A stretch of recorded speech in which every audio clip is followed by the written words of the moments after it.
तो देखो, ऐसा नहीं कि बड़े बड़े दानी, मानी, सदाचारी, तपस्वी, मंत्रवेता, यशस्वी को ही भगवान तारते हो।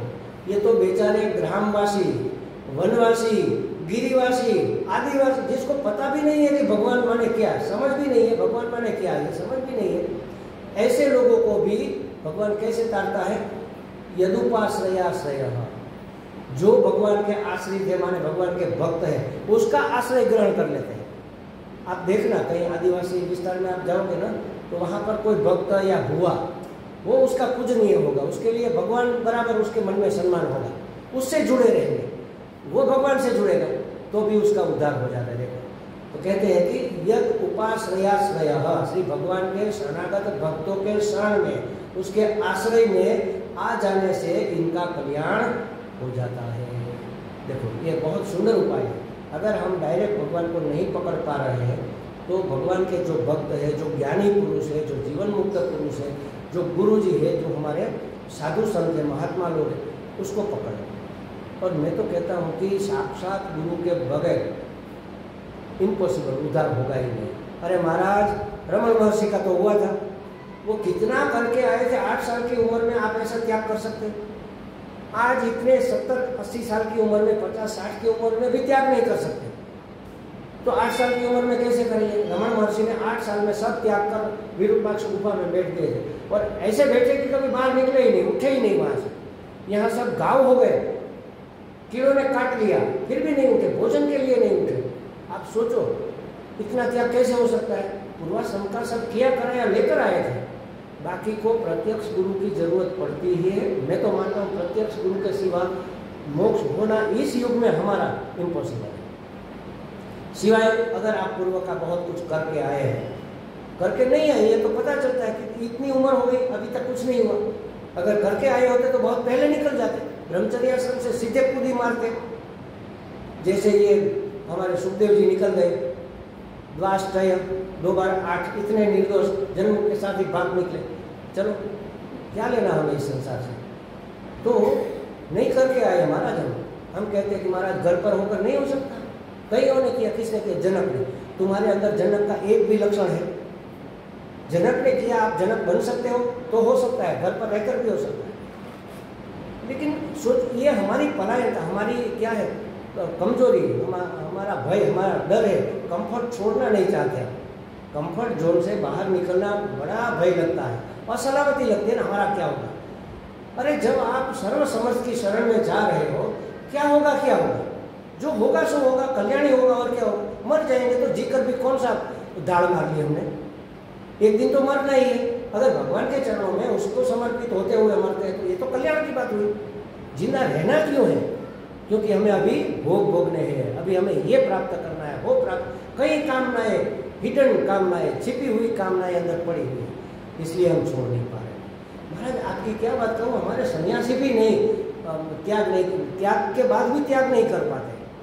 कोई ना कोई अंदर छिपी वासना रह ही जाती है, ये चाहिए, वो चाहिए, करना कुछ नहीं है, सब हमारे लिए बस हमें लंबे होकर प्रणाम करें, हमें मालाएं पहनाए, हमारी पूजा करें, इसके लिए सन्यासी बने होंगे।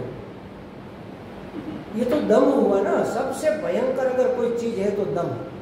हम जो है सो जो नहीं दिखते, इसका नाम दम। और भगवान कहते हैं मुझे छल छिद्र न पाओ। बाकी तुम्हारे कोई भी हो, तुम कामी हो, क्रोधी हो, चलेगा, लोभी हो, मोही हो, चलेगा, ईर्षा करते हो, चलेगा, मैंने कुचले हो, चलेगा, दुष्ट हो, आ जाओ मेरी गोद में, चलेगा, मैं साफ कर दूंगा। लेकिन अगर तुम्हारे अंदर कपट है, छल छिद्र, छल है, छल कपट है, वो नहीं चलेगा। और हमारे अंदर सबसे ज्यादा वही भरा पड़ा है। जो हम है वैसा हम दिखना ही नहीं चाहते। ठीक है, नहीं दिखेंगे, लेकिन जो है वैसा जीवन तो जियो। सन्यासी होकर सन्यासी का जीवन नहीं जीते, गृहस्थी होकर गृहस्थाश्रम का पालन ठीक से नहीं करते, ब्रह्मचारी होकर कहाँ ब्रह्मचर्य की बात। ब्रह्मचारी माने क्या? ब्रह्म में विचरण करना, परमात्मा में सतत विचरण करना, उसी का नाम ब्रह्मचर्य है। शादी नहीं करने का नाम ब्रह्मचर्य थोड़ी है। तो जहाँ हमारी जो भूमिका है, उस भूमिका में भी हम ठीक से अपने आप को बिठा नहीं पा रहे, तो ये छल कपट ही हुआ ना। तो भगवान ये नहीं चलेगा। एक बार तुम सरल होकर, अंदर बाहर एक रूप होकर मेरे पास आ जाओ, फिर मेरी जिम्मेवारी मैं करूँगा। तो जो हमसे नहीं होता है ना, उसके लिए जो समर्थ होते हैं उसकी सहायता ली जाती है। जैसे समझो कि बेटे की शादी करनी है, अब थोड़े पैसे कम पड़ रहे हैं तो कहाँ से लेंगे हम? किसी भिखारी से मांगेंगे कि भाई भिखारी तू 4 दिन और भीख मांग लेना, मुझे दे दे। हम किसी धनवान के पास जाएंगे ना, धनी के पास जाएंगे तो वहाँ से सहायता लेंगे। तो जो हमसे नहीं हो रहा है तो छोटे मोटे क्यों, सर्वसमर्थ जो है उससे मांगेंगे। सबको जो दे रहा है प्रवाह वहीं से आ रहा है। एक बार एक साधु फकीर बादशाह राजा के पास गया कुछ मांगने के लिए, कुछ ज़रूरत थी उसको। तो राजा ने कहा था जब भी आपको ज़रूरत हो महाराज जी आ जाना आप, और हम आपको राज्य में से दिला देंगे। तो गए वहाँ पर, तो उसके वो दरबार ने कहा कि राजा जी तो नहीं है। अच्छा कहाँ गए? तो मस्जिद में प्रार्थना करने गए। बादशाह थे, मुसलमान थे। तो वो पीछे पीछे गया कि चलो वहीं से बात मांग लेते हैं, कहाँ कौन इंतजार करे, फिर हम निकल लेते हैं। तो वो तो नमाज पढ़ रहा था या तो दुआएं मांग रहा था, प्रार्थना कर रहा था। उसने सुना तो वो तो भगवान से मांगे, हे भगवान मेरा खजाना भरपूर कर दो, हे भगवान मेरे राज्य की सीमा बढ़ा दो, हे भगवान हमें सर्वसमर्थ बना दो। वो निकल गया। तो निकलते हुए राजा ने कहा अरे फकीर जी कहाँ जा रहे हो, क्यों क्या आए थे? मैं आया था मांगने, मुझे पता चला कि आप भी भिखारी हो। तो फिर आप जिससे मांगते उसी से ना मांग लो, आपसे क्यों मांगो? आप जिनसे मांग रहे हो सर्वसमर्थ तो वही है, उसी से मांगना चाहिए महाराज। संसारी लोग तो आपको एक ढेला देंगे और 10 ढेला वापस लेने की फिराक में रहेंगे। इस जगत में कुछ वस्तु मुफ्त में नहीं मिलती महाराज। घर में रहोगे तो घर वालों की अपेक्षा आपसे रहेगी ही रहेगी। कोई कहता है मैं तो बिल्कुल घर में रहता हूँ, बिल्कुल निवृत्त आप रह ही नहीं सकते। सब्जी लाने जाना पड़ेगा आपको, दूध की थैली लेकर आओ, निठले बैठे हो, या बच्चे को थोड़ी देर खिलाओ, हम ये काम करना है। कोई ना कोई जिम्मेवारी आपको रोल अदा करना ही पड़ेगा, क्योंकि आप घर की सुविधा का इस्तेमाल कर रहे हो, उसकी रोटी तोड़ रहे हो, उसके कपड़े, उसका आश्रय लेकर आप रहे हो। उसकी सुविधा अगर आपको चाहिए तो बदले में बहुत कुछ देना पड़ेगा। और जब हम देते हैं तो मूल्य हमेशा ज़्यादा होता है हमारा।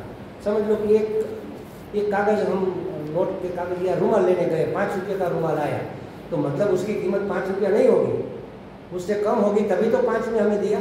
तो हमें जो मिलता है उससे ज़्यादा हम उसको पे करते हैं, परिवार को चाहे किसी को भी।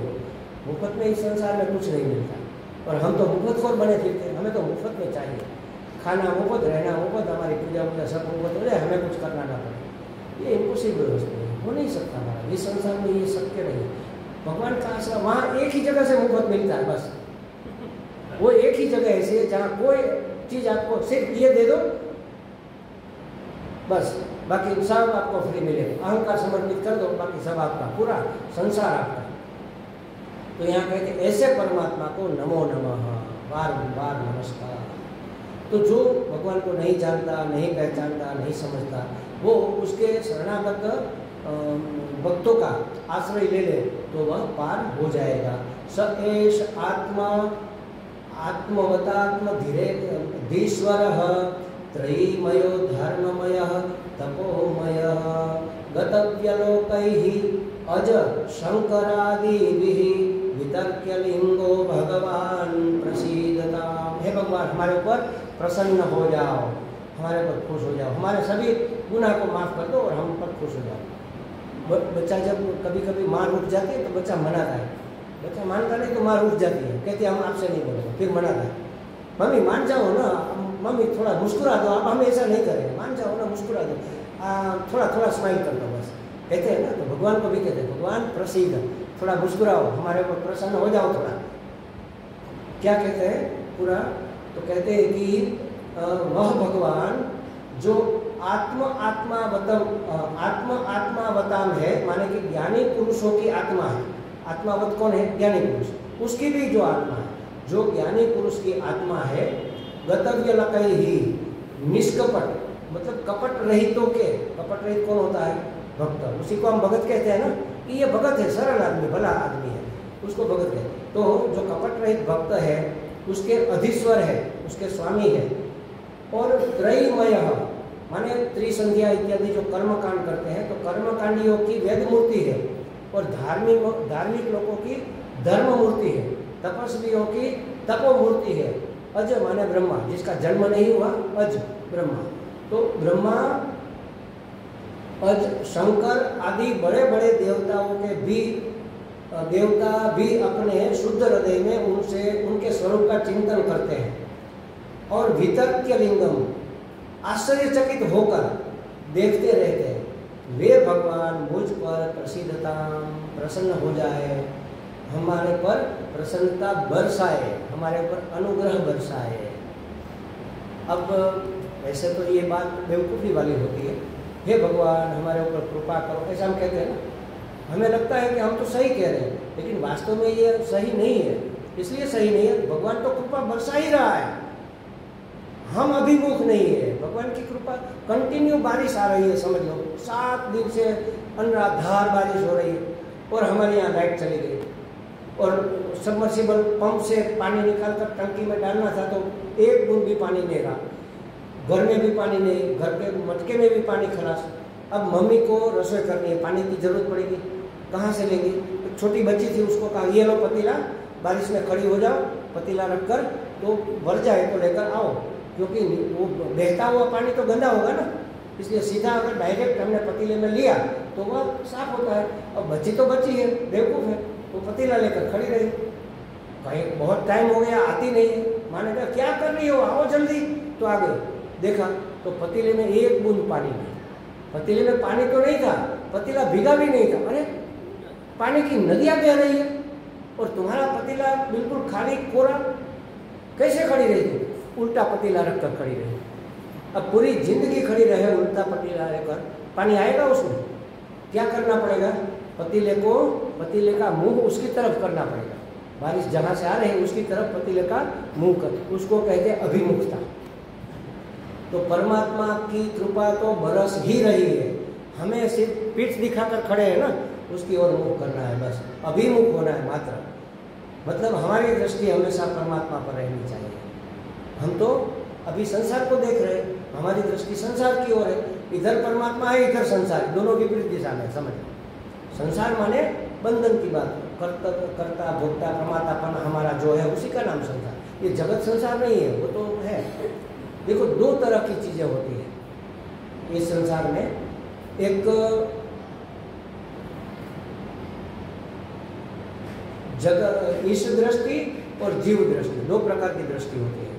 तो इस सृष्टि जो होती है वो परेशान नहीं करती, जीव सृष्टि हमें परेशान करती है। जैसे मैं समझाता हूँ ये दोनों शब्द, हम बॉम्बे में है या अहमदाबाद में है या कहीं और से पंजाब से आ रहे हैं, तो यहाँ क्यों आते हैं कि चलो गंगा किनारे बैठेंगे, थोड़ा जप करेंगे, भगवान का नाम लेके सुंदर सुंदर हिमालय की शोभा देखेंगे। अब हम गंगा किनारे बैठे, हमें मज़ा आता है, गंगा जैसी बहती है वैसी हमें पसंद आती है, उसमें बड़े बड़े पत्थर पड़े हैं वह भी हमें सुंदर लगते हैं, सामने पहाड़ उस पर टेढ़ा मेढ़ा वृक्ष है वो भी हमें सुंदर, हम उसको स्वीकार करते हैं। हम ये नहीं कि अरे ऐसा वृक्ष थोड़ा हो, वृक्ष तो ऐसा छाते जैसा होना चाहिए, एकदम घटादार, तो सुंदर लगता है, ये ठीक नहीं, तो हमें खुशी नहीं होगी। हमने स्वीकार नहीं किया तो हम यहाँ जो है जैसा है उसको स्वीकार करते हैं, लेकिन हमारे गांव में क्या करते हैं, ऐसी कॉर्पोरेशन, सड़क पर तो खड्डे ही खड्डे, सब बेवकूफ़ लोग, करप्टेड लोग हैं, एक वस्तु को हम स्वीकार नहीं करते।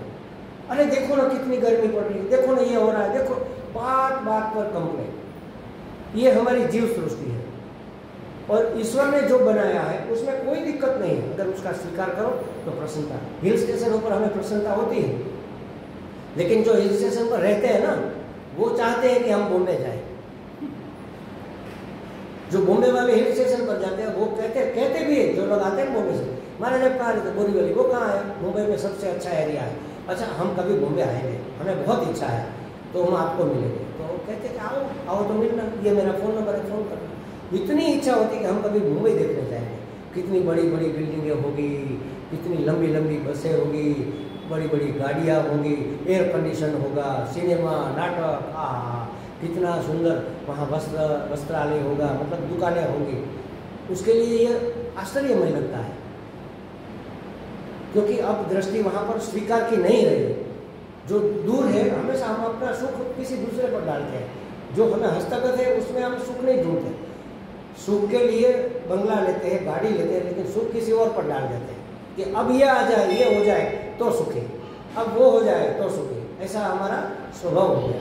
तो यहाँ कहते हैं कि वह भगवान जो ज्ञानी पुरुषों की आत्मा है, निष्कपट भक्तों के स्वामी है और कर्मकांडियों के लिए वेद मूर्ति है, धार्मिकों के लिए धर्म मूर्ति है, तपस्वी के लिए तप मूर्ति है, जो ब्रह्मा शंकर आदि बड़े बड़े देवता अपने शुद्ध हृदय में उनके स्वरूप का चिंतन करते हैं और आश्चर्यचकित होकर देखते रहते हैं, वह भगवान प्रसिद्धता मुझ पर प्रसन्न हो जाए। अब ये बेवकूफ़ी हो गई ना, प्रसन्न हो जाए। भगवान तो प्रसन्न है, किसी पर भगवान नाराज ही नहीं है ना, लेकिन हमारी दृष्टि में भ्रम है। यहाँ पर आ जाओ, खाली आ जाओ खाली। हमारी दृष्टि में समझ नहीं, हम अभिमुख नहीं है। कहने का भगवान तो प्रसन्न है, उसकी कृपा बरस ही रही है, लेकिन हम अभिमुख नहीं है। इसलिए कहा कि ऐसे भगवान जो अलक्ष्य है, जिसका ध्यान अपने हृदय में ब्रह्मा शंकर आदि करके प्रसन्न होते हैं, वह हम पर अनुग्रह बरसाए। मतलब उसका अनुग्रह और ज़्यादा हमें मिलता है, अभी भी मिल रहा है और ज़्यादा मिले, और मिल रहा है इसकी हमें समझ मिले। अनुग्रह बरसाए की प्रार्थना करने का मतलब ये कि हमें उसकी समझ आ जाए कि ना मिल रहा है। भगवान की कृपा सब पर हो ही रही है, फिर भी लोग कहते हैं महाराज आशीर्वाद दो, भगवान की कृपा हो जाए। हम कहते हैं चलो हो जाएगी, आपका पुण्य अगर पका है तो हो जाएगी, हो ही रही है, सिर्फ हमें अपनी दृष्टि परिवर्तन करना है। देखो आप सुबह में उठकर या शाम को सोने से पहले देखो आपका जीवन कहाँ था, कैसा था, कहाँ से कहाँ भगवान ने विकास आपका डेवलपमेंट करते करते करते करते कहाँ पहुँचा दिया, कितना सुखी कर दिया, कितना प्रतिष्ठित कर दिया। हम क्षुद्र सामान्य जीव थे, हम तो गांव में पैदा हुए थे, और इतना छोटा गांव के हम दूसरे लड़के थे जो पहली बार शहर गए। हमने अपने तहसील को भी नहीं देखा था, 7-8 धोरण तक हमने गांव के बाहर कदम नहीं रखा। इतना छोटा सा गाँव, 500-550 की बस्ती, और गांव में कोई पढ़ा लिखा नहीं, 3 या 4 कक्षा की स्कूल बस। कहाँ से कहाँ भगवान लेकर आए। देखो इतना बाहर भेजा, इतना पढ़ाया लिखाया, BA B.Ed M.A करवाया, PhD तक की तो गुरुजी मिले, सब छोड़ दिया, इसमें आ गए और ये प्राप्त हुआ। देखो शास्त्र की प्राप्ति कितनी भगवान की करुणा। आप भी अपना जीवन देखो तो आंख में आंसू आ जाएगा, हाँ भगवान आपकी करुणा का तो कोई पार ही नहीं, पार नहीं, इतनी करुणा बरस रही है। लेकिन हमारा तो ध्यान उस तरफ था ही नहीं, हम तो भागे जा रहे थे ऊंधे मुंह करके, पीछे भगवान की करुणा हमारे पीछे पीछे दौड़ रही थी। आज भी है, अभी भी है, तो सिर्फ उसकी तरह हमें अभिमुख होना है। ऐसे परमात्मा का अनुग्रह हम पर और बरसता है, और उसकी कृपा हमें मिलती रहे। जब श्री भगवान के चरणारविंदों के या तो भगवत ध्यान से जब बुद्धि शुद्ध हो जाती है, उसके चरणों का ध्यान करते हुए या भगवान का ध्यान करते हुए जब बुद्धि शुद्ध हो जाती है, अभी बुद्धि शुद्ध नहीं है, बुद्धि में मैं मेरा तू तेरा है, अभी बुद्धि में कर्तापन भोक्तापन प्रमातापन है, अभी बुद्धि में देहात्म भाव है, अभी बुद्धि में संसार रसा बसा है, तो बुद्धि शुद्ध नहीं है। अगर भगवान का ध्यान करने से बुद्धि शुद्ध हो जाती है तो आत्म तत्व का ज्ञान हो जाता है। आत्मा ही परमात्मा है ऐसा ज्ञान हो जाता है, आत्म तत्व का ज्ञान हो जाता है। असल में जो आत्म तत्व है वही भगवत तत्व है, जो जीवात्मा है वही परमात्मा है, जो जीव है वही शिव है, जो पिंडे है वही ब्रह्मांडे है। ये पता हमें चल जाता है, हम जान भी लेते हैं, पहचान भी लेते हैं और मान भी लेते हैं, तब ये ज्ञान हुआ माना जाएगा। जानते तो सब है, मानता कौन है? मान लो तो ज्ञान हो गया, ज्ञान हो जाएगा मतलब मानने में आ जाएगा। तो वही जो आत्म तत्व है वही भगवत तत्व है, वही परमात्मा तत्व है। तत् त्वमेव तत्, ऐसा कौन सा उपनिषद है? कैवल्य में शायद ये महावाक्य तो दर्द से विवेक में आता है। तत् त्वमेव, तू वही है, वही तू है। गुरुजी अपने शिष्य को कहते हैं वह तू है, तू ही वह है। तत् त्वमेव त्वमेव। महाराज मैं ब्रह्म हूँ, लेकिन ब्रह्म तो मैं नहीं रहूँगा ना, नहीं, तुम ही ब्रह्म हो, ब्रह्म ही तुम हो, दोनों तरफ से, ताकि कोई संशय न रहे, एकदम क्लियर हो जाए कि तुम ब्रह्म हो और ब्रह्म तुम ही हो, बस। तत्त्वमेव त्वमेव तत्। हे परीक्षित जी, फिर आगे कहते हैं परीक्षित ने पूछा था ना सृष्टि का सर्जन कैसे हुआ, किसने किया, कहाँ किया। अब सृष्टि सर्जन की बात सुखदेव जी करते हैं। एक बार नारद जी ब्रह्मा जी को नमस्कार करके पूछा, ब्रह्मा जी ने, उसके पिता भी है, उसके गुरु भी है और महापुरुष तो है ही, तो उसको पूछा, ज्ञानी पुरुष है और पिता भी है, तो उसको पूछा कि हे पूर्वज, पूर्वज माने सबसे पहले प्रकट होने वाले, उसको पूर्वज कहते हैं। हे देवाधिदेव, सभी देवों को उसी में से सर्जन हुआ सभी देवों का, इसलिए देवाधिदेव कहते हैं। हे परम पिता, सबके पिता तो वही है ना, सबका सर्जन उसी ने किया। 2-3 संबोधन यहाँ करते हैं, हे देवाधिदेव, हे पूर्वज, हे परम पिता, तद विजानीहि यज ज्ञानम आत्मतत्व निदर्शनम, आप मुझे वह ज्ञान विजानीहि विशेष रूप से बताइए, आप मुझे वह ज्ञान विशेष रूप से बताइए जिससे आत्म तत्व का साक्षात्कार हो जाए। माने कोशिश करें।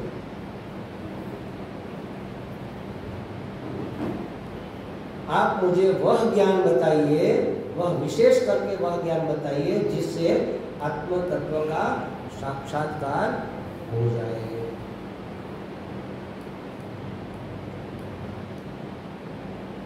उसके लिए हमें क्या करना है? गीता तो बता देंगे कि आत्म तत्व ब्रह्म ही है, ब्रह्म ही तुम हो, बता दें, लेकिन हमारी पकड़ में नहीं आता ना, तो उसके लिए हमें क्या करना है? देखो 3-4 दोष होते हैं, वो दोष का निवारण हमें करना। दोष तो कई है, कई तरह से उसको बताया जाता है। राग दोष एक शब्द में कह दिया, सभी दोष उसमें आ गए। षड रिपु कह दिया, काम करो, लोभ, मोह, मात्सर्य, सभी दोष उसमें आ गए। अब तीसरी तरह से बताते हैं कि हमारे अंदर दोष कहाँ से आते हैं और कैसे दोष हमें लागू हो जाते हैं। जैसे चेप की कोई रोग है तो चेप लग जाता है ना, उसका इन्फेक्शन लग जाता है ना, उसी तरह दोष का भी लगता है। कहाँ से लगता है? तो कहते हैं कि अन्न दोष, स्थान दोष और संग दोष, ये 3 चीज़ों से हमें बचना चाहिए। दुर्जन का संग करोगे तो आपके अंदर दोष आ ही जाएंगे। कोई ऐसे स्थान में जाओगे जैसे समझो मदिरा रही है तो दोष लग ही जाएगा ना। उसके पड़ोस में ही रहोगे तो कभी ना कभी तो ड्रिंक कर ही लोगे।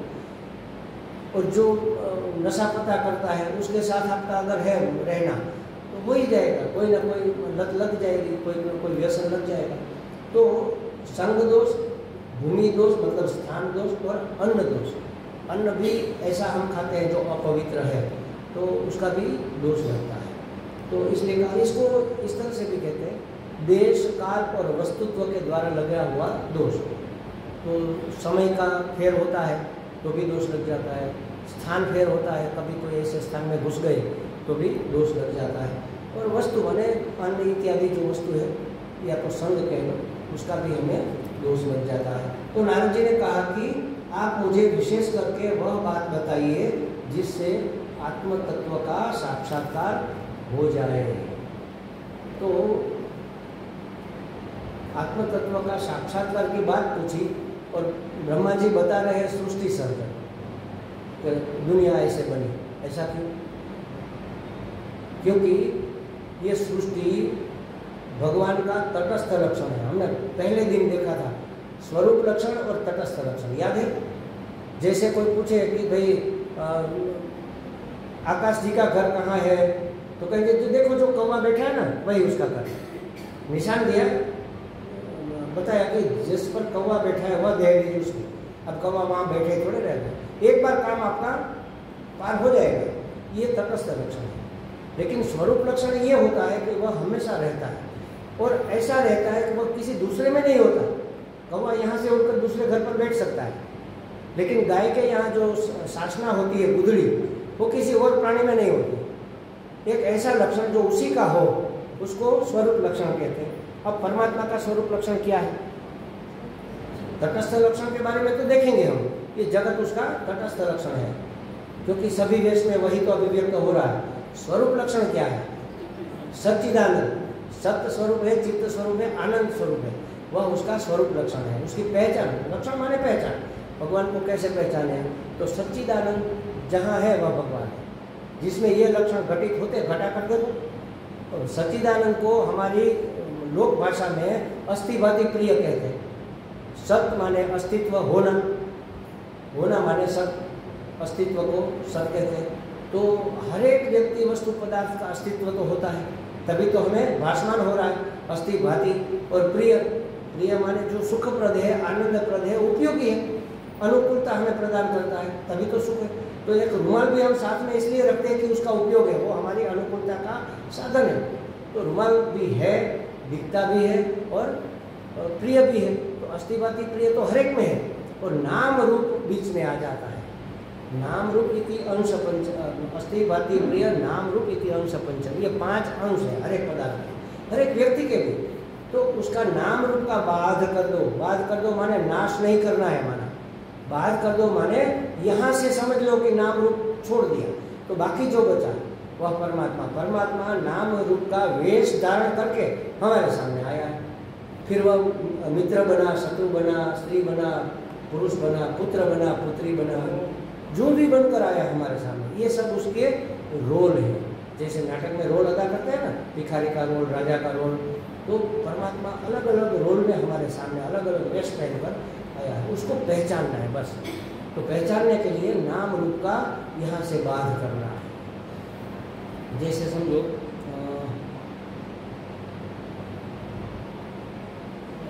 हम जब स्कूल में पढ़ते थे तो हमारे टीचर हमें पढ़ाते थे कि जब भूमिति आती है ना, हाई स्कूल में जाकर भूमिति आने लग जाती है, अंक गणित और बीज गणित। बीज गणित जो होता है ना, उसमें सीधा सीधी बात नहीं होती, इंगित करके धारो कि a इक्वल टू 40 और b equal to 30, a minus B is equal to कितना, a में से b निकालेंगे तो कितना बचेगा, 10। हम कहेंगे सर जी 10 बचेगा, क्योंकि इसकी a की कीमत 40 है, b की कीमत 30 है, 40 में से 30 निकला 10, तो c की कीमत हमें पता चलता। अब दूसरे दिन वही टीचर आए और थोड़ा अभ्यास कराना है, कल का ठीक पाठ याद है, हाँ चलो एक उदाहरण और देते हैं, आप बताओ a बराबर 70, तो मेरे जैसा बेवकूफ खड़ा होगा, नहीं सर जी आप गलती कर रहे हो, क्यों, आपने कल बताया था a बराबर 40। अरे 40 नहीं है, वो तो धारने की चीज है। मान लो कि a बराबर 40, उसी तरह आज मान लो कि a बराबर 70, तो 70 उसकी वैल्यू नहीं है, 40 उसकी वैल्यू नहीं है। उस वैल्यू को हमने बाध कर दिया, हमें तो a और b से मतलब है, उसकी दो में से जो c बचेगा माने जवाब मिलेगा वह कितना होगा, इससे मतलब है। तो बाध करना माने उसको मिटा नहीं देना है, वो है जैसे कि है ही नहीं, समझ लो वो हमारे व्यवहार के लिए है बस, घड़ा व्यवहार के लिए, वास्तव में तो वो मिट्टी ही है। एक आकार लिया मिट्टी ने तो हमारे काम की चीज बन गई। ढेर में ढेर पड़ा है मिट्टी का, उसमें पानी थोड़ा ही रखा जाएगा, घड़े में रखना पड़ेगा। अब घड़ा फूट गया, ठिकरा हो गया, तो फिर भी ठिकरा भी मिट्टी ही है, मिट्टी नहीं मिट जाती, घड़ा मिट गया, ठिकरा रहेगा। उसके ऊपर पाँव आ गया, काकरा हो गया, कंकड़ हो गए, तो मिट्टी तो है, मिट्टी नहीं मिटती। उसी तरह अस्थिभाति प्रिय कभी नहीं मिटता, नाम रूप मिट जाता है। तो ये बात यहाँ तटस्थ लक्षण द्वारा समझाई जाती है। ये जगत परमात्मा का तटस्थ लक्षण है, इसलिए ब्रह्मा जी उसको आत्मज्ञान का साधन बनाने के लिए उस विशेष रूप से ये प्रश्न भी नारद जी पूछते हैं कि यद रूपम यद अधिष्ठानम यद सृष्टि निदम प्रभो यद संस्थम यद परम यद तत्वम वद तत्वतः। क्या कहना चाहते हैं, हे प्रभु इस संसार का वास्तविक स्वरूप क्या है, इस संसार का वास्तविक लक्षण क्या है, ये हमें बताओ। संसार का वास्तविक स्वरूप दिखता तो है ऐसा संसार है, वास्तव में ऐसा है क्या? ये तो नाम रूपात्मक है, नाम रूप तो मिथ्या है, तो वास्तव में क्या है, अस्थिभाति प्रिय, ये वास्तविक स्वरूप, ये बताएंगे फिर आगे। तो पहले पूछ रहे हैं कि इस संसार का वास्तविक लक्षण क्या है, माने कि वास्तविक स्वरूप क्या है, वास्तविक परिचय क्या है, ये हमें बताओ। इसका अधिष्ठानम, इसका आधार क्या है, किसके आधार पर ये खड़ा है। जैसे शाम हो गई और हम जा रहे हैं तो हमें दिखा अरे सांप है, कल जा रहे थे छोटा सा हमने सांप का बच्चा देखा था नदी के किनारे, तो फिर आते आते अंधेरा हो गया, अब रस्सी का टुकड़ा पड़ा है, क्या लगेगा हमें, अरे सांप है। तो कहाँ पर सांप दिख रहा है, अगर वहाँ रस्सी का टुकड़ा नहीं होता तो नहीं दिखता। तो रस्सी का जो टुकड़ा है वहाँ पर रज्जू उसको कहते हैं, रज्जू अधिष्ठान है। और उसमें सांप विवर्तमान हो रहा है, बना नहीं, विवर्त है, भासमान हो रहा है मात्र। तो ये पूरा जगत विवर्तमान है, ये जगत विवर्त है, वास्तविक नहीं है। हमें लग रहा है कि है, लेकिन ये अद्वैत वेदांत का ये मत है कि जगत विवर्त है, विवर्त को ही मिथ्या कहते हैं। अब वहाँ सांप है नहीं, फिर भी क्या होगा? जैसे सांप होता तो जो होता वह सब होगा, डर जाएंगे। सांप होता तो हम डर जाते, वो रस्सी का टुकड़ा सांप लग रहा है तो हमें डर लगेगा, हमारी सांसें फूल जाएगी, हमारे रोंगटे खड़े हो जाएंगे, हम चिल्लाएंगे भागो भागो सांप है, वहाँ से भागेंगे, पलायन हो जाएगा। जैसे वास्तविक सांप होता तो जो प्रतिक्रिया होती सब होगी। इसलिए अगर वास्तविक संसार होता तो जो हमें दुख होता वह यह विवर्तमान जगत से भी हो रहा है। अभी भी अरे महाराज ये जगत इतना दुख दे रहा है, वास्तविक कैसे नहीं है? तो सांप ने भी दुख दिया ना, वास्तविक नहीं था तो भी दिया। हमारी समझ देती है कि यह सांप वास्तव में है, इसलिए दुखी हो रहे हैं। इसी तरह मान रहे हैं कि ये मेरा दुश्मन है, इसलिए हमें उससे द्वेष हो रहा है। वास्तव में वो दुश्मन नहीं है, उसकी समझ आपकी समझ से फेर है। इसमें कहाँ दुश्मनी की बात है? ये मेरा मित्र है, मेरा मुझे प्रेम करता है, कहाँ प्रेम आया? ये तो आसक्ति है। आपकी और उसकी समझ मिल रही है, आपको वो मित्र लग रहा है, तो ये वास्तविक नहीं है, ये विवर्त है, ये भ्रमात्मक है। वास्तविक क्या है? अस्थिभाति क्रिया। मित्र के रूप में महाराज, शत्रु के रूप में हमारे महाराज, स्त्री के रूप में परमात्मा, पुरुष के रूप में परमात्मा। बस अस्थिभाति क्रिया हर एक में देखो, बाकी सब विवर्त, बाकी सब विवर्त है। मात्र दिख रहा है, भास रहा है नहीं। जो भासता है वह सत्य हो ऐसा कोई नियम नहीं है। आकाश में कैसा लगता है? ब्लू लगता है ना। जाकर देखो, कहीं पर भी जाकर देखो, जितना दूर उड़ सकते उड़ो, कहीं ब्लू कलर दिखेगा। और अगर ब्लू होता तो हमारे ये मुनि जी के कपड़े जब हवा में सुखाते ब्लू हो जाते। अगर आकाश ब्लू होता तो आकाश में कपड़े सुखाते, सफेद कपड़े ब्लू हो जाना चाहिए। अच्छा, धरती और आकाश मिलते हुए दिखते हैं क्षितिज पर, वहाँ जाकर देखो, कोई किसी से नहीं मिलता, आगे चला जाएगा क्षितिज। चलो ये भ्रम तो हो रहा है। अब आपने मृगजल देखा, पानी का भरा हुआ तालाब दिख रहा है, वहाँ जाएंगे तो कुछ है नहीं, फिर भी दूसरे दिन भी दिखेगा, दिखता तो रहेगा ही, क्षितिज दिखता ही रहेगा, आकाश ब्लू ही दिखेगा, पता चल जाए तो भी ब्लू दिखेगा। लेकिन एक बार जाकर देख लिया कि यहाँ क्षितिज नहीं है, एक बार जाकर देख लिया कि मृगजल नहीं है, तो फिर समझ आ जाएगी, दिखेगा, लेकिन समझेंगे नहीं कि ये जल है। दिखेगा लेकिन ये नहीं समझेंगे कि वहाँ धरती आकाश मिल रहे हैं, वो तो दिखता है, पता चल जाएगी, तो भ्रम है। बस उसी तरह ये संसार और संसार के सुख दुख भ्रमात्मक है। वास्तव में सत्य क्या है? अस्थिभाति, सच्चिदानंद परमात्मा वही सत्य है। और कहाँ है? पूरे जगत में, सब जगह वही वह है, उसके सिवा कोई दूसरा है ही नहीं। हमारे अपना जी महाराज कहते हैं ठसा ठस भरा हुआ है परमात्मा इस सृष्टि में। ठसा हम ठासी ने भरी देना पड़े, પછી એક કોણ મૂકવાની જગ્યા ના રહે, ठसा ठस भरा हुआ है, एक बूंद भी उसमें समाये, एक बूंद पानी डालो छलक जाएगा, एक सुई के नोक के बराबर भी जगह खाली, उतना परमात्मा ठसा ठस।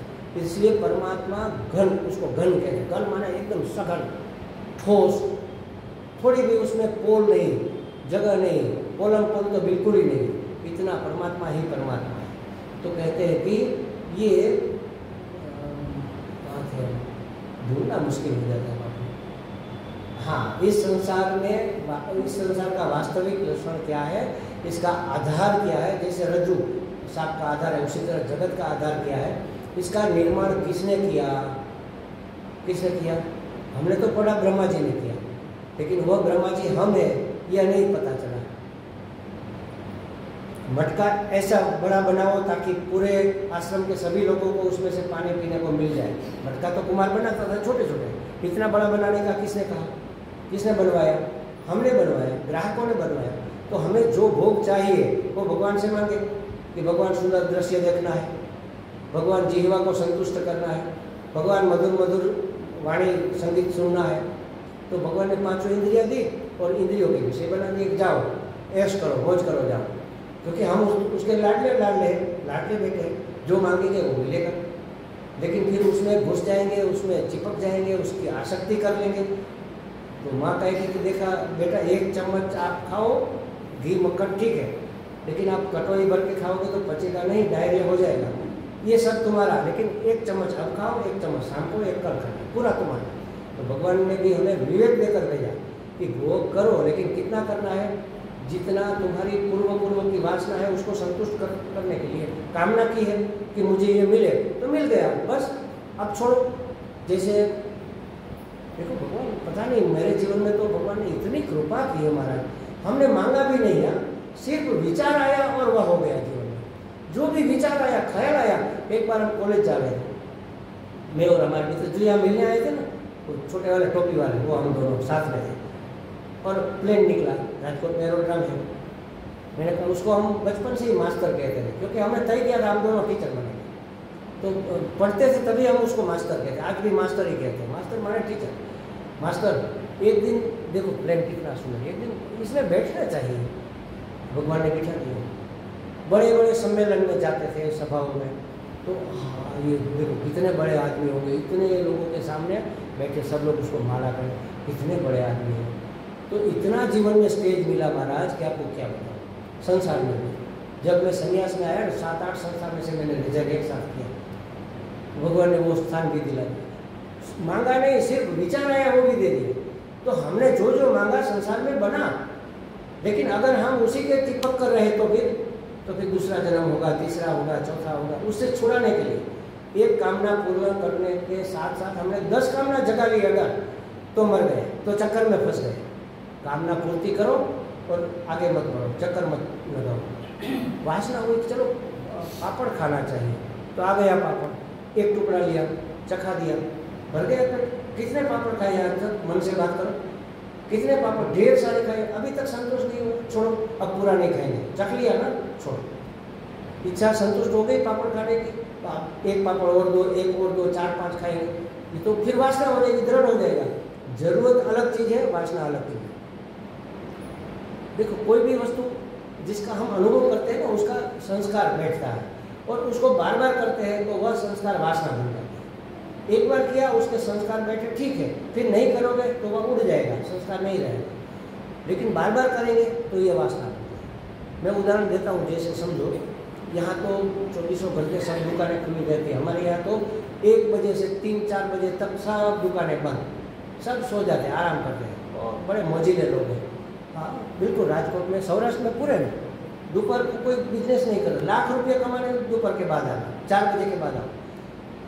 लेकिन हमें तो आज चाहिए तो कहीं और से ले लो, नहीं, व्यापारी नहीं करेंगे ना, हमें आराम करना है, बस जीने के लिए जीना है, मरने के लिए थोड़ी जीना है। तो निकले, कोई किसी के साथ कहीं जाना था, देर हो गई तो फट जल्दी जल्दी भागे, लोग लगा कर नीचे आ गए, रोड पर गए, याद आया कि अरे पानी पीना था, प्यास लगी थी, भूल गए।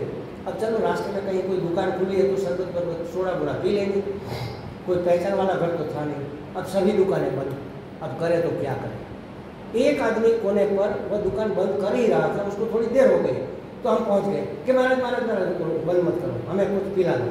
अरे कुछ नहीं बचा, सब खत्म। जूस सेंटर था, शेक सेंटर था, कुछ नहीं बचा, 1 चीकू बचे, 2 चीकू बचे हैं बस, और थोड़ा सा दूध। आप बोलो तो मैं चीकू का शेक बना, और मुझे बिल्कुल पसंद नहीं चीकू का शेक। ये तो एग्जाम्पल दे रहा हूँ, पसंद है जैसे समझो कि मुझे बिल्कुल पसंद, लेकिन प्यास लगी, क्या करें।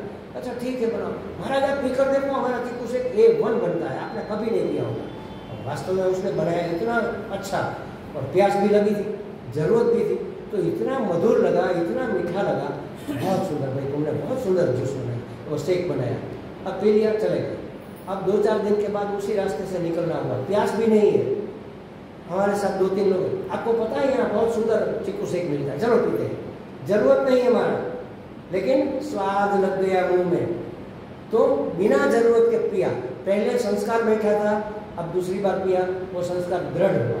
अब तीसरी बार दूसरे रोड से उसके पीछे से निकल रहे, लेकिन घूमकर यहाँ से आएंगे, चलो उधर से चलते, क्यों, वहाँ पर चीकू शेक पिए, रास्ता तो थोड़ा घूम कर चलते, क्या फर्क पड़ता है, वहाँ सुंदर शेक मिलता है, तो फिर घूमकर इधर आए। अब ये वासना बन गई दृढ़, जरूरत नहीं है, रास्ते में भी नहीं है, फिर भी उसका भोग करने के लिए इधर उधर करके भी उसको भोग लिया। अब ये मिटेगी नहीं, अब ये नया जन्म देगी। अभी अंत समय में मैंने कहा ना, कहते हैं कि भाई दूधी के भजिए खाने का मन है, किसी भी मरते हुए आदमी को पूछो क्या इच्छा है, ये नहीं कहेगा कि गायों को दान करो, ये करो, वो करो, यज्ञ करो। वो कहेंगे कि दादा क्या इच्छा है? अच्छा ऐसा करो, पकौड़ा बनाओ, पकौड़ा खाने का मन हो रहा है, मैं पकौड़ा खाकर मरूँ। अरे इतने पकौड़े खाए कि पकौड़े जैसे तो हो ही गए हो, अब कितने खाओगे? लेकिन वासना जाती नहीं ना। तो पहले संस्कार, फिर संस्कार दृढ़ होते हैं, संयोगवशात अनुभव हुआ, उसका संस्कार बैठता है। मतलब वो अच्छा है बुरा है ये हमारे मन में दिमाग में बैठता है। अच्छा है तो दूसरी बार करेंगे तो फिर वह पतली पतली वासना बनेगी, लेकिन जरूरत नहीं है, अनुकूल भी नहीं है, रास्ते में भी नहीं है, फिर भी उसको भोगेंगे, वह वासना दृढ़ हो जाएगी। वह हमें दौड़ाएगी हमारा उसको ढूंढने के लिए कि जिसको से काम मिलता है, चलो वैसा काम है, वहाँ उसके जैसा नहीं है, पी के फिर के उसका कहते हैं उसके जैसा नहीं है। ये बात ये हमें संसार चक्र में फंसाती है। तो कहा कि तब सृष्टि चक्र की बात पूछी और उसने कहा कि इस संसार का वास्तविक लक्षण क्या है ये बताओ, अधिष्ठान माने आधार क्या है ये बताओ, इसका निर्माण किसने किया यह बताओ, और इसका प्रलय किसमें होता है, यत् संस्थम ये कहाँ विलीन होता है ये भी हमें समझाओ, यत् परम किसमें ये किसके अधीन है, यत् परम किसके अधीन है ये भी हमें बताओ, और वास्तव में यत् च इति ये बहुत महत्वपूर्ण प्रश्न है। यत् च इति माने ये वास्तव में है क्या? ये जो संसार ये जगत दिखता है जिसके बारे में हमने पूछा किसने बनाया, कौन पालन कर रहा है, किसमें समाएगा, इसका आधार क्या है, ये तो हम जैसा लगता है ऐसा पूछ रहे, लेकिन ये वास्तव में क्या है? वास्तव में जगत है। वेदांत अद्वैत वेदांत में उसमें भी वेदांत के ऊपर का जो स्टेप है वहाँ तो सृष्टि को वास्तविक मानते ही नहीं। आप योग वशिष्ठ पढ़ो, आप मांडुक्य उपनिषद पढ़ो, कहाँ सर्जन हुआ है? कोई होता तो बात होती ना। तो ये क्या दिखता है? ये तो स्वप्न है, स्वप्न में सब दिखता है, सही दिखता है, सच्चा दिखता है, कोई गलत थोड़ी दिखता है। उसमें भी डर लगता है, उसमें हमारी मृत्यु हो गई ये भी हम देखते हैं, देखो हमारी मृत्यु हो गई स्वप्न में, किसी ने हमारा सर काट लिया, काट लिया तो तुम कैसे देखोगे? बस वही बेवकूफ़ी हम जागृत में भी कर रहे हैं, वास्तव में कुछ हुआ ही नहीं है।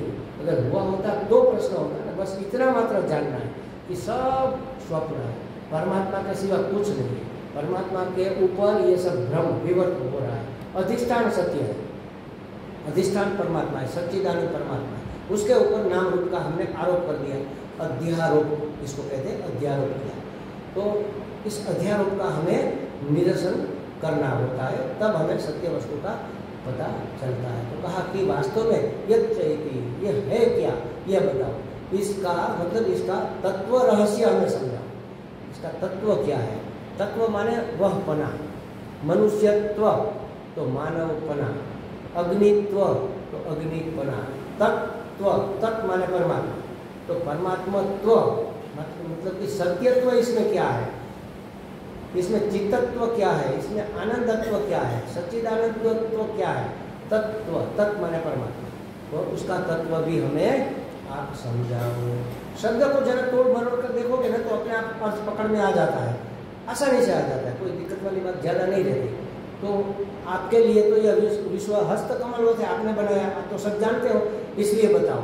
अतः बताइए कि वह कौन सी वस्तु है जिसको जानकर, जान लेने से एवं जिसके आधार पर आप सृष्टि बनाते हो फिर भी थकते नहीं, पूरा दिन रात बैठे बैठे बनाते ही रहते हो और फिर थकते भी नहीं, फंसते भी नहीं।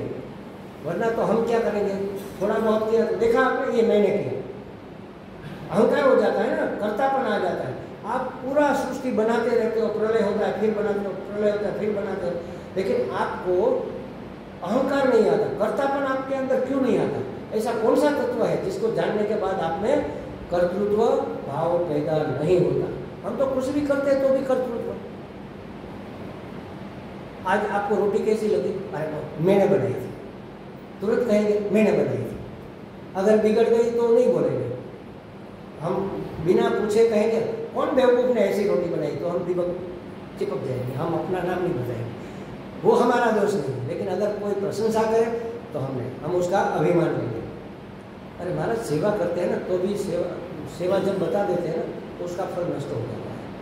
साधना बतानी नहीं चाहिए, अपनी अनुभूति बतानी नहीं चाहिए, बताते हैं तो फिर वो अहंकार हो जाता है, उसका फल नष्ट होता है। माने क्या, अहंकार को पुष्टि मिलती है ना, वो ज़्यादा और दृढ़ होता है। देखो हमारा, देखा हम कर सकते हैं, और किसी की क्या मजाक कर दे, हमने कर दिया, तो ये अहंकार कर्तापन का आपके अंदर क्यों नहीं आता? ब्रह्मा जी को नारद जी पूछ रहे हैं कि आप तो कंटिन्यू ये सृष्टि बनाते रहते हैं, सृष्टि बिगड़ती रहती है, आप बनाते रहते हैं, तो ऐसा कौन सा तत्व, ऐसी कौन सी वस्तु आपने जान ली कि आप उसको बनाते हुए थकते नहीं और फंसते नहीं?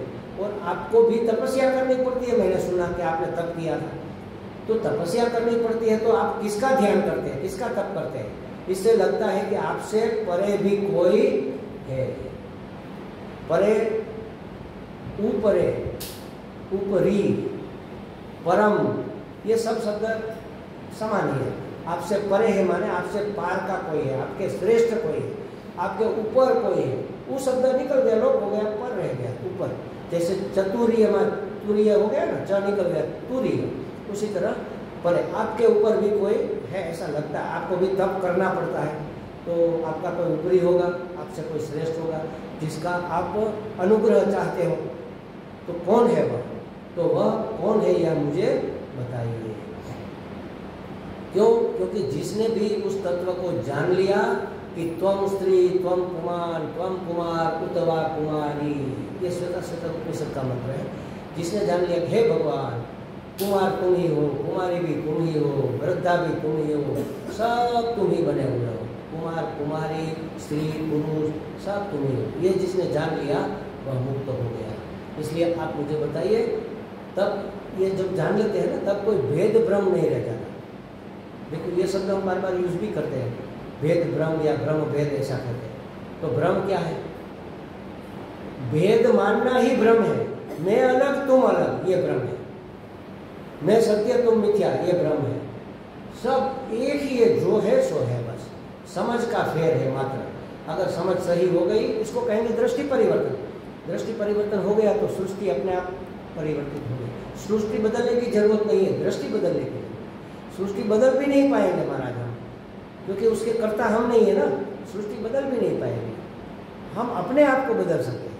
हम कहते हैं जमाना बिगड़ गया है, बिगड़ गया, तू तो सुधर जा, अपने आप जमाना सुधर जाएगा। हम जमाने को दोष दे, अरे देखो ना जमाना कितना बिगड़ गया, तू तो सुधर जा, जमाना तो बिगड़ गया। तू दोष दृष्टि क्यों रखता है भाई? जो अच्छी बात है उसको देखो। दोष दृष्टि जब रखोगे तो तुम भी कैसे सुधर पाओगे? तो कहते हैं कि ये सब हमें आप बताओ कि आपका ऊपरी कौन है, और ये जान लेने के बाद उसे कोई भ्रम भेद नहीं रह जाता, भेद का कोई भ्रम नहीं रह जाता। तब ब्रह्मा जी ने नारद जी को कहा कि तुम जानते तो सब हो। नारद जी तो ज्ञानी थे। देखो तुम जानते तो सब हो, परंतु तुम्हारे मन में लोगों के लिए करुणा है कि लोग भी परमात्मा को समझे, उसका स्वीकार करे, इसलिए तुम पूछ रहे हो। देखो महात्मा का ये गुण होता है, जब साधु लोग मिलते हैं ना तो सत्संग की महाराज जी कुछ सुनाओ, ऐसा सुनाओ कि आपने नहीं सुना है, आपने सब तो सुना हुआ है, आप इतने बड़े महापुरुष हो, फिर भी कहेंगे नहीं नहीं सुनाओ। भगवान की बातें सुनने में किसको रस नहीं आता? सनकादि 4 मुनि इतने बटुक से, परम ज्ञानी, ब्रह्मनिष्ठ, तपोनिष्ठ, और जा रहे हैं, जंगल आया, एक पेड़ आया, पेड़ के नीचे थोड़ी एक पत्थर पड़ा था, उस पर एक बैठ गया, 3 सामने बैठ गए। जो एक बैठा वो प्रवचन करने लगा, 3 सुनने लगे, हाँ महाराज, हाँ महाराज, हाँ ठीक है महाराज, बराबर है, बराबर। क्या कहते हैं हमारे यहाँ? हरी हरी हरी हरी, ऐसा कहते हैं ना, सपोर्ट करने के लिए। गुजरात में क्या कहते हैं? ये कहते हैं ना हरी हरी। तो सपोर्ट भी 3 लोग कर रहे हैं, वो भी जानते हैं, लेकिन एक बोलता है, 3 सुनते हैं, फिर आगे गए, दूसरा बैठ गया, वो जो बैठा था वो सामने आ गया। तो संत लोग जब मिलते हैं तो भगवत चर्चा होती है।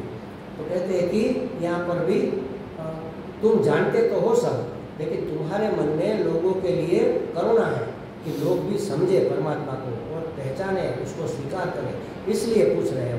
तो देखो जिस वस्तु के विषय में कहा जा सके वह इतना ही है, जो तुम पूछ रहे हो ना, तो जिस वस्तु के विषय में कहा जा सके वह इतना ही है। जहाँ एतावत्त्वम इतना ही है, ये आ जाए तो परमात्मा पूरा पहचान में नहीं आएगा। अब मैं कैसे कहूँ कि वह कौन है? बताया नहीं जा सकता, बताओ मर्यादित हो जाएगा। तो परमात्मा की पहचान, नारायण का पूरा प्रकाश तब हमें नहीं मिलता। फिर भी थोड़ा बहुत मैं संकेत कर सकता हूँ कि ये ऐसे हुआ। ये न स्वरोचिषा विश्वम रोचितम रोचयाम्यहम, मैं भी उन्हीं स्वयं प्रकाश श्री भगवान के चिन्मय प्रकाश से प्रकाशित होकर संसार को प्रकाशित करता हूँ। मैं संसार की रचना करता हूँ। कैसे करता हूँ? कहाँ से समझ और सामर्थ्य आता है? उसी के पास, उसी बिजली से सब बल्ब प्रकाशित हो रहे हैं। कोई जीरो का बल्ब है, कोई बड़ा हेलोजन लाइट है, प्रकाश तो एक ही आ रहा है। तो जीरो का बल्ब है, वहाँ बिजली कमजोर है? नहीं, बिजली कमजोर नहीं है। उसका क्या कमजोर है? उसकी अभिव्यक्ति का माध्यम वह कमजोर है। उसकी उपाधि, अभिव्यक्ति का माध्यम, उसको उपाधि कहते हैं। ये हमारी उपाधि है, देह, इंद्रिया और अंतःकरण, ये हमारी उपाधि है पूरी। मतलब स्थूल शरीर और सूक्ष्म शरीर हमारी उपाधि है। प्राण, मन, बुद्धि, चित्त, अहंकार, ये सब मिलाकर देहादि संघात ऐसा कहते हैं। तो देहादि संघात हमारी उपाधि है। जिसकी जैसी उपाधि होगी उतना प्रकाश उसमें से निकलेगा। जीरो का बल्ब है, उतना प्रकाश, उतना सामर्थ्य, उतनी समझ, उतनी ताकत। कीड़ी, उसका भोजन इतना सा होगा, उसकी ताकत एक कण उठा पाएगी शक्कर का, बस उतनी। हाथी पूरा बड़ा वृक्ष उखाड़ देगा, उसकी उपाधि बड़ी है, उसकी ताकत भी बड़ी है, उसका सामर्थ्य। तो वहाँ पर परमात्मा, मोटा परमात्मा और यहाँ छोटा परमात्मा होगा क्या? बिजली तो समान ही बह रही है। जो माध्यम आपको मिला है, आपके कर्मों को भोगने के लिए यह माध्यम मिला है। जो जो कर्मों का फल आपको भोगना था, सुख दुख इत्यादि, सुविधा असुविधा, कुत्ते की योनि तो निकृष्ट गिनी जाती है, कुत्ता तो उत्कृष्ट नहीं है ना, मनुष्य उत्कृष्ट है। फिर भी कोई मनुष्य ऐसा भी है जिसको कोई सुविधा नहीं मिली, खाने को रोटी नहीं, रहने को कमरा नहीं और ढकने को वस्त्र नहीं, और कुत्ता ऐसी कार में घूम रहा है, देखा है हमने, घूमता है ना। तो उसके प्राप्त योनि कुत्ते की है, लेकिन उसके कर्म अच्छे हैं, तो हर एक का फल मिलता है।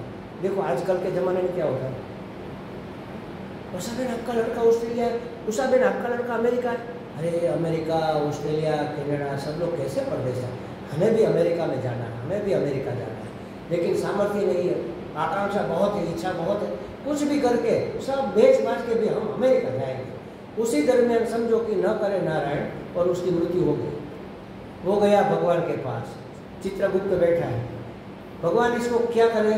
अच्छा, उसके कर्म देखो क्या है और उसकी इच्छा देखो क्या है। भगवान इसको तो अमेरिका जाना था, तो अमेरिका में जन्म दे दे, हाँ दे दो उसके कर्म के अनुसार, लेकिन भगवान इसके कर्म तो कौवे के थे, अमेरिका का कौवा बना दो, कौवा बना दो अमेरिका का, जाना था ना अमेरिका, बेच दिया। लेकिन कर्म थे कौवे के या कुत्ते के, तो वहाँ का कुत्ता बनेगा या कौवा बनेगा। इच्छा तो पूरी होगी, लेकिन फल मिलेगा कर्म के अनुसार। तो इस तरह से ये सब व्यवस्थाएं होती है।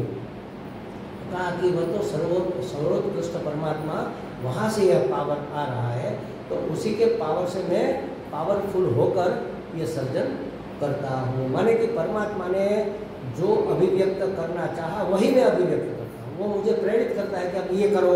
हम बच्चों को कहते हैं ना, देखो बच्चे, पहले क्या कहते हैं वो, घड़ा ही समझ, एक घड़ा बनाओ, बना दिया। अब उसके नीचे एक टेबल बना दो, टेबल के ऊपर घड़ा पड़ा है, ऐसे बना दिया। हाँ, चित्र में, ड्राइंग में ऐसा होता है।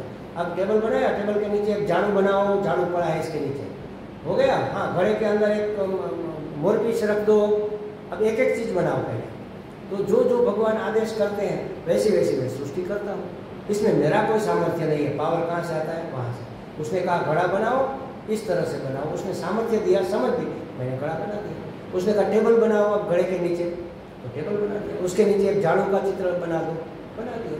अब घड़े के अंदर एक मोरपीछ का चित्र बना दो, पूरा चित्र बन गया। एक टेबल पड़ा है, उसके ऊपर पॉट है, पॉट में एक मोरपीछ है, नीचे झाड़ू पड़ा है। इतना सुंदर दिख रहा है, देखो जगत कितना सुंदर। ये सौंदर्य मेरा बनाया हुआ नहीं है, वहाँ से ऑर्डर आया, इस प्रकार से बना। तो इसलिए कहा कि मैं भी उन्हीं स्वरोचिषा, माने स्वयं प्रकाश, श्री भगवान के चिन्मय प्रकाश से प्रकाशित होकर इस संसार को प्रकाशित करता हूँ, अभिव्यक्त करता हूँ। प्रकाशित करता हूँ माने अभिव्यक्त करता हूँ। जो अभी अब तक व्याकृत नहीं था, उसको हमने व्याकरवाणी, ऐसा शब्द बृहदारण्यक उपनिषद में, उसको हमने अभिव्यक्त किया, विविध रूप में अभिव्यक्त किया। उसी के प्रकाश से मैं प्रकाशित होकर इस जगत को प्रकाशित करता हूँ, होकर संसार को अभिव्यक्त करता हूँ। कटसूत्र में भी कहा और मुंडक में भी कहा है कि न तत्र सूर्यो भाति न चंद्र तारकम नेमा विद्युतो भांति कुतो अयम अग्नि। जिसको सूर्य चंद्र प्रकाशित नहीं कर सकते उसको अग्नि कैसे प्रकाशित करें? तो हम तो अग्नि से भी निकृष्ट है, भगवान को कोई प्रकाशित नहीं कर सकता। वो तो वही जगत को वही प्रकाशित कर रहे हैं, निमित्त हम बन रहे हैं, हमारे हाथ से वह करवा रहा है। अब सैनिक युद्ध करने जाए और युद्ध जीत कर आए तो किसकी जीत मानी जाएगी? सैनिक की नहीं, राजा की मानी जाएगी ना, कि इस राजा ने युद्ध जीता। राजा तो अपने महल में बैठा था, सेनापति संचालन कर, फिर भी सेनापति का नाम भी नहीं आएगा। या तो उसकी निवृत्ति के समय कहेंगे इस सेनापति की सरदारी में 10 युद्ध हमने जीते, तो इतना उसको मिलेगा। लेकिन वास्तव में जीत तो राजा की मानी जाएगी, हार हुई तो हार भी राजा की मानी जाएगी। लेकिन युद्ध कौन करता है? सैनिक। तो उसी तरह ब्रह्मा जी कहते हैं कि हम सब करते हैं लेकिन करवाता कोई और है, वो स्वयं प्रकाश है, वो परम परमात्मा है, परम तत्व है। उसके प्रकाश से हम प्रकाशित होकर इस जगत को प्रकाशित अभिव्यक्त करते हैं, बाकी उसको कोई प्रकाशित नहीं कर सकता। तो कहा कि माने भगवान से प्रकाशित हुए को ही मैं प्रकाशित करता हूँ, मैं किसी को प्रकाशित नहीं कर सकता। भगवान से प्रकाशित हुए तत्वों को मैं आकार देता हूँ। उसने मिट्टी बनाई, मैं उससे घड़ा बनाता हूँ। अगर मिट्टी ही नहीं होती तो घड़ा कैसे बनता? और घड़ा बनाने की सामर्थ्य, उसकी प्रेरणा, उसकी समझ भी उसी की दी हुई है।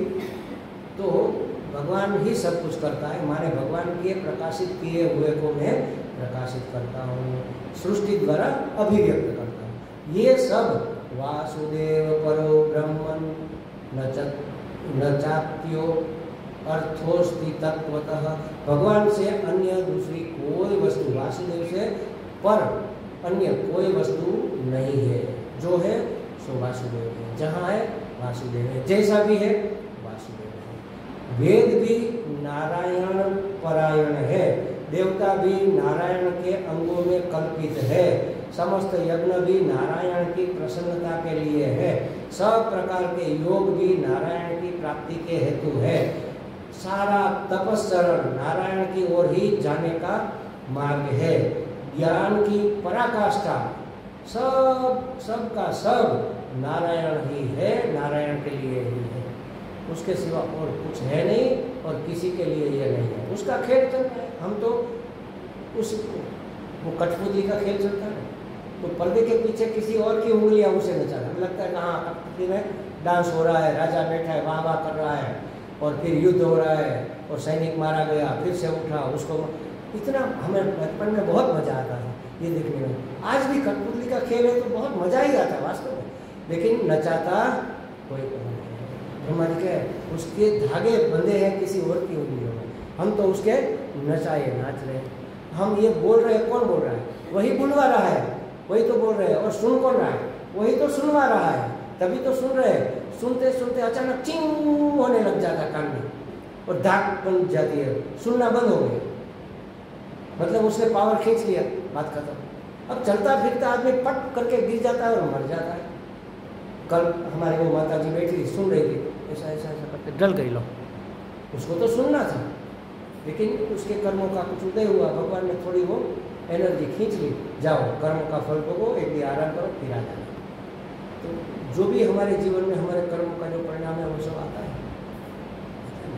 एक मैं आपको खास रिकमेंड करूँगा, इसमें भिक्षु गीता आती है, शायद 12वें स्कंद में या 6ठे स्कंद में, 6वें या 12वें, मुझे पक्का स्कंद याद नहीं है अभी। हमारे गुरुजी ने उसके ऊपर पूरा विवरण लिखा है गुजराती में। कहीं से मिल जाए तो भिक्षु गीता पढ़ना, कहीं न मिले तो इसमें से श्लोक का अर्थ आप पढ़ लो, आपको पता चलेगा कि हमारे जीवन में जो सुख दुख आते हैं उसके प्रति हमें कैसा व्यवहार करना चाहिए, उस समय हमें क्या करना चाहिए। बहुत सुंदर है, बहुत सुंदर है। एक बहुत धनवान व्यक्ति संयोगों के कारण भिखारी बन गया। अब उसको इतना हरदुत किया गया, तिरस्कृत किया गया, परिवार की ओर से, समाज की ओर से, बच्चे परेशान करते, उसके ऊपर पत्थर फेंकते, उसके मुंह पर मूत देते, पेशाब कर देते, फिर भी उस आदमी ने एक भी दोष नहीं देखा किसी का। ऐसा कैसे हो सकता है? ये उपाय उसमें बताया। तो आप जरूर उसको पढ़ना। एक शायद दीदी को याद होगा, उसके पास होगा भी, एक पुस्तक शरणानंद जी का मैंने छोटी सी पुस्तिका दी थी आपको बहुत साल पहले। मुनि जी क्या नाम था उसका? हाँ, मंगलमय विधान, याद है? आप उसको अगर आप पचा लो तो जगत में किसी की ताकत नहीं है कि आपको कोई दुखी कर सके। छोटी सी पुस्तिका है शरणानंद जी की, जो अंध थे शरणानंद जी को, अभी जो है वृंदावन वाले बोले कहीं मिलती नहीं, उसके अनुरूप जहाँ उसका कैंप होता है वहाँ पर मिलती है, फ्री ऑफ मानव सेवा ट्रस्ट में मिलती है। यहाँ पर है उसका कहीं? यहाँ नहीं है, कहीं उसका पहले था आउटलेट, वहाँ नहीं मिलती। वो बेचने के लिए देते ही नहीं, फ्री ऑफ में देते। मंगलमय विधान अगर उसको पढ़ लो और समझ लो तो किसी परिस्थिति में इतनी ताकत नहीं है कि आपको दुखी कर सके। सब भगवान का विधान है और वह मंगल करने के लिए। सुख आए तो मंगल करेगा, दुख आए तो मंगल करेगा, अनुकूलता मंगल, किस तरह से मंगल है वो समझाया है उसमें।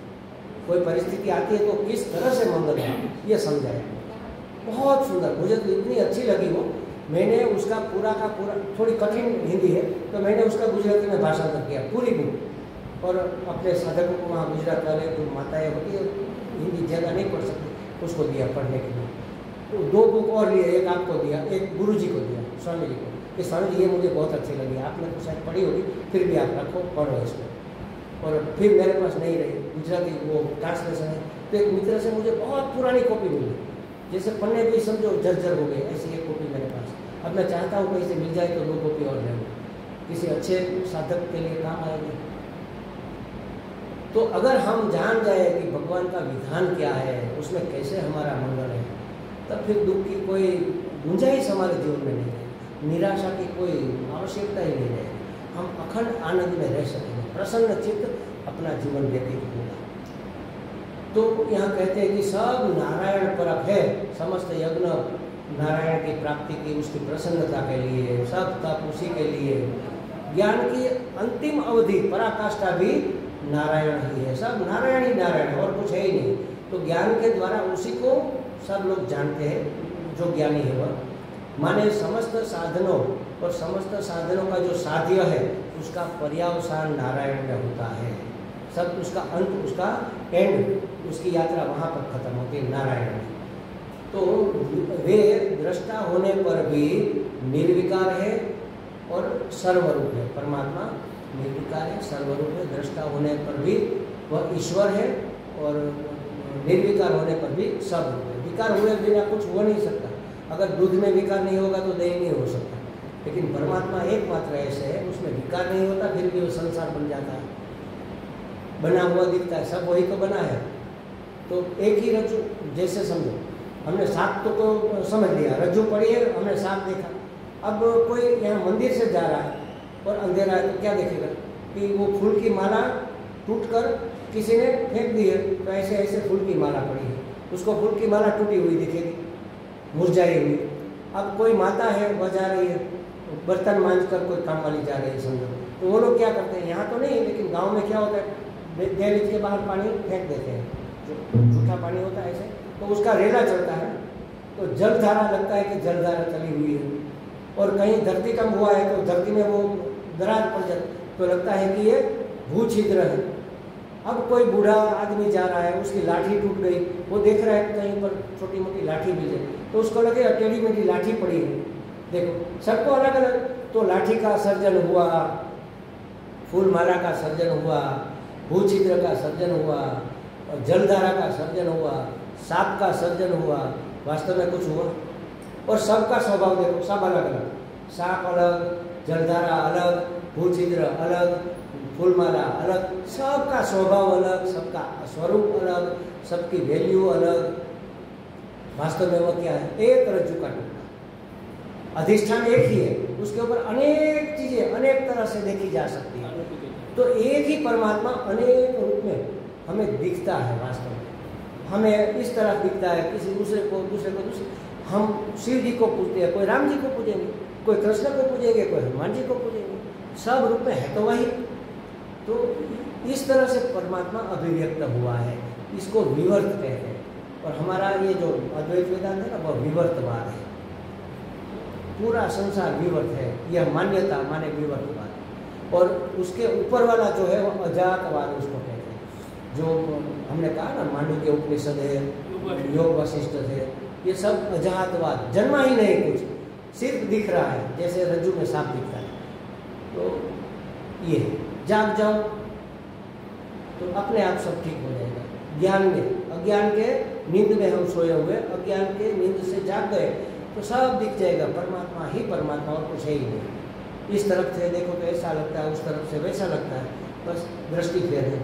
तो कहा कि वासुदेव परो ब्रह्मन, वासुदेव से अन्य कुछ भी नहीं है, जो भी है सब वासुदेव परक है। अच्छा, तो फिर जीव और ईश्वर में फर्क क्या रहा, विभाग कैसे हो गए? अगर सब वासुदेव है तो हम अपने आप को जीव, भगवान अपने आप को भगवान कैसे मानते हैं? तो कहा कि वह सर्वतंत्र स्वतंत्र है, अपने आप को जानते हैं, वह माया के वश में नहीं है, माया उसके वश में है और हम माया के वश में। बस इसी कारण यह फर्क हो गया, वरना तुम भी भगवान हो, मैं भी भगवान हूँ, लेकिन माया के वश है हम। अगर माया निवृत्त हो गई तो हम भी भगवान, तुम भी भगवान। भगवान को माया वश है, भगवान माया के वश नहीं है। तो कहा सत्व रजस्तम इति निर्गुणस्य गुणत्रय स्थिति सर्ग निरोधेषु गृहीता माया विभो। श्री भगवान माया के गुणों से रहित निर्गुण और अनंत है, फिर भी सृष्टि स्थिति और प्रलय के लिए रजस तमस और सत्व गुणों को स्वीकार करते हैं, वह सामने से स्वीकार करते हैं। और हम माया के गुणों के अधीन है, और अधीन होना और स्वीकार करना में फर्क है। हम परतंत्र है, वह सर्वतंत्र स्वतंत्र है। सर्वतंत्र का मतलब सब तरह से, उसको कोई पराधीनता नहीं है, और हमारी कोई स्वाधीनता नहीं है। हर बात में पराधीन, देख लो आप, हर बात में पराधीन। बैठना है लेकिन बैठ नहीं सकते माता जी, कमर बहुत दर्द कर रही है। चलना है, वॉकिंग करने आना है, लेकिन घुटने काम नहीं करते। हमारे वर्षा जी कहते हैं हमें भी आना है लेकिन घुटने काम नहीं करते। नीचे से आवाज है, स्वामी जी आपके कपड़े ले जाओ, मैं सीढ़ी नहीं चढ़ पाती, मैं आता हूँ नीचे। कपड़े पराधीन है ना, अपने शरीर के अधीन है, अपने रोग के अधीन है, अपने कर्मों के फल के अधीन है। हमारी पराधीनता माया के तीनों गुणों में समाई हुई है, और भगवान माया को वश में करके उससे जो भी रचना करनी है करते रहते हैं। तो इस तरह से खेल चलता है सब।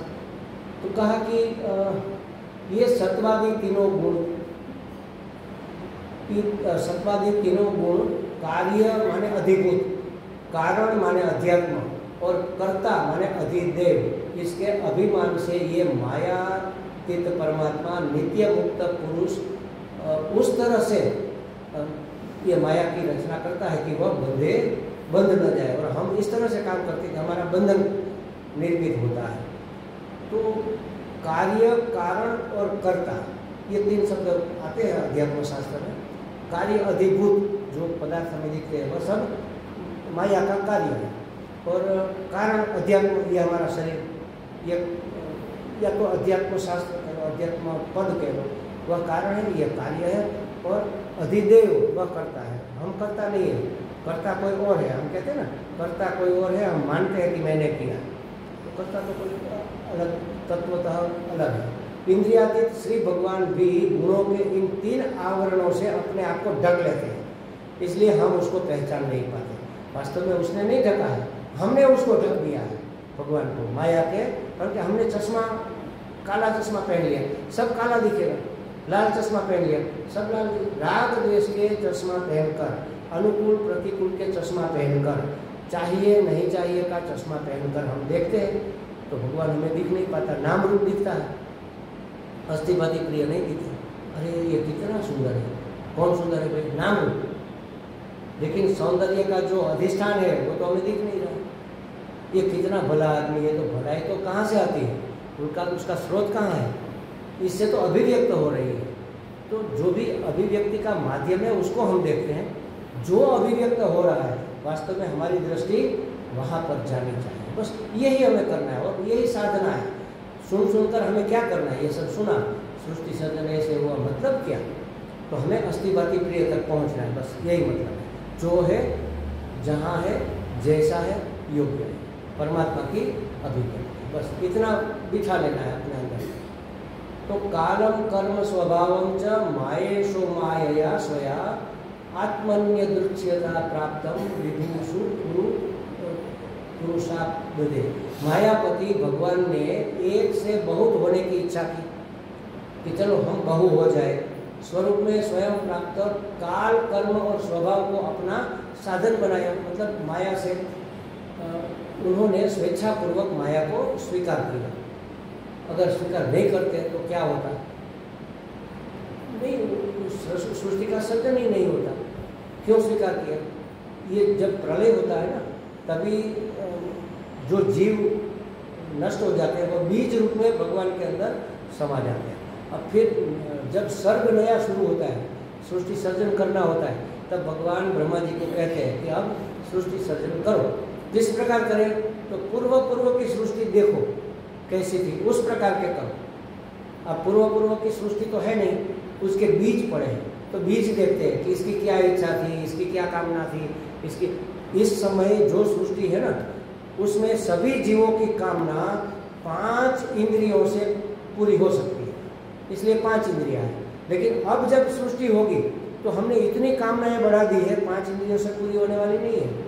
मंगल पर भी जाना है, चंद्र पर भी देखना है, तो 6ठी इंद्रिय कोई ना कोई बनेगी। 5 इंद्रिय इसलिए हमारी है कि अभी हमारी कामना ये 5 से निपट जाती है।